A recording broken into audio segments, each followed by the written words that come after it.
භාග්‍යවතුන් වහන්සේගේ මහා පරිනිර්වාණය වයස 80 දී වෙසක් පොහොය දිනේදී සිදුවිය. සඳුන්දර සෑයක රන් දෙනක තබා භාග්‍යවතුන් වහන්සේගේ ශ්‍රී දේහය ආදාහනය කළහ. සරියුත් තෙරුන්ගේ ශිෂ්‍ය භික්ෂුවක් වූ කේම මහරහතන් වහන්සේ 이르දියෙන් චිතකයට ඇතුළු වී භාග්‍යවතුන් වහන්සේගේ යටි හණුවේ වම් රදනක දලදාව ලබා ගත්තා.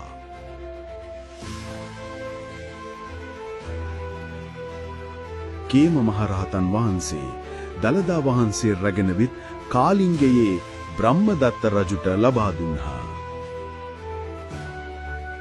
බ්‍රහ්මදත්ත රජු අලංකාර දලදා මදුරක් කරවා වන්දනාමාන කළා. ඔහුගේ ඇවාමින් ගුහසීව නම් රජ කෙනෙක් පහළ වුණා. ඔහු මිත්‍යා දෘෂ්ටික කෙනෙකුවත් පසුව පැහැදුනා. පඬි රජු හා චිත්‍රයාන රජුන්ගෙන් නොයෙක් ආක්‍රමණ ඇති වුණා.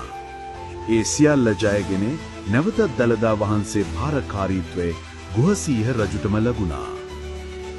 ගුහසීහ රජු ස්වකීය මාලිගාවේ දලදා වහන්සේ තබාගෙන පුද සත්කාර පවත්වමින් සිටින අතර කීරදාර රජුගේ බෑණනුවන් දෙදෙනෙක් දලදා වහන්සේ ලබා ගැනීමට දන්තපුරයට පැමිණි යුද්ධ කළා. යුද්ධය නිසා ගුහසීහ රජුගේ බෑණනුවන් වන දන්ත කුමරු හා තම දියණිය වූ හේමමාලා දියණිය කැඳවා තමන් පරාජයටපත් වූ හොත් දලදා වහන්සේ ලක්දිවට ගෙන ගොස් රජුට භාර දෙන ලෙස දන්වා දලදා වහන්සේ ඔවුන් දෙපරට භාර දුන්නා. ඔවුන් දෙදෙනා දලදා වහන්සේ රැගෙන ලක්දිවට එන අතරමඟදී නොයෙක් උවදුරුවලට මුහුණ පෑමට සිදු වූ නමුත් දලදා වහන්සේගේ බලයෙන් හා දෙවිවරුන්ගේ ආරක්ෂාවෙන් ඔවුන් දෙදෙනා ඉදිරියට ගමන් කළා.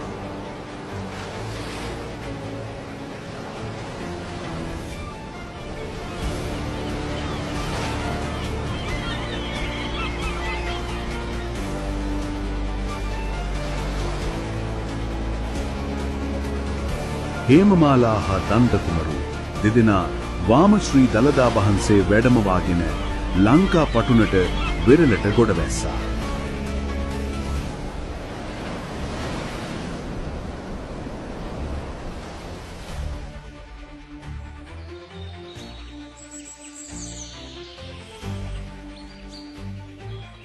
ලක්දිවට පැමිණි ඔවුන් දෙදෙනා ලක්වාසීන්ගෙන් මාර්ග තොරතුරු විමසමින් අනුරාධපුරය දක්වා ගමන් කළා.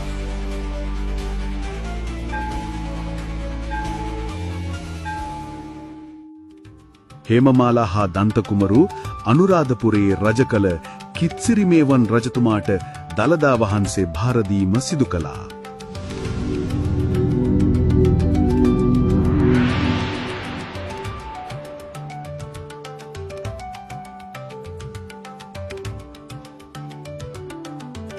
රජුට දලදා වහන්සේ භාර දීමෙන් අනතුරුව එහිදී රජතුමාට දලදා වහන්සේගේ පැහැය පිළිබඳ සැකයක් ඇති විට දලදා වහන්සේ අහසට පැන නැග ප්‍රාතිහාර්ය පෑ ආකාරය දැකීමෙන් රජතුමා ඇතුළු මහජනතාව අසීමිත බුද්ධාලම්බන ප්‍රීතියට පත් වූවා. දලදා වහන්සේ රජගෙදරට වැඩමවා සේසත් නන්වමින් සිංහාසනයේ වඩා හිඳුවා රන් රිදී මුතු මැණික් වලින් සමන්විත දලදා කරඬුවක තැන්පත් කර මුළු ලක්දිවම තුන්වතාවක් දලදා වහන්සේට පූජා කළා. අක්දිව පහළ වූ සියලු රජදරුවන්ම ස්වකීය මාලිගාවේම දලදා වහන්සේ තැන්පත් කර පුද පූජා පැහැරල් පවත්වමින් බුද්ධෝපස්ථානය කළා. වර්තමානයේ මහනුවර ශ්‍රී දලදා මාලිගාවේ දලදා මැදුරේ කරඬු 7ක් තුල දලදා වහන්සේ විරාජමානව වැඩ සිටිනවා. ඒතුම් වූ දලදා වහන්සේ උදෙසා සෑම වසරක් පාසාම ඇසළ පෙරහැර මංගල්‍ය පවත්වනු ලබනවා.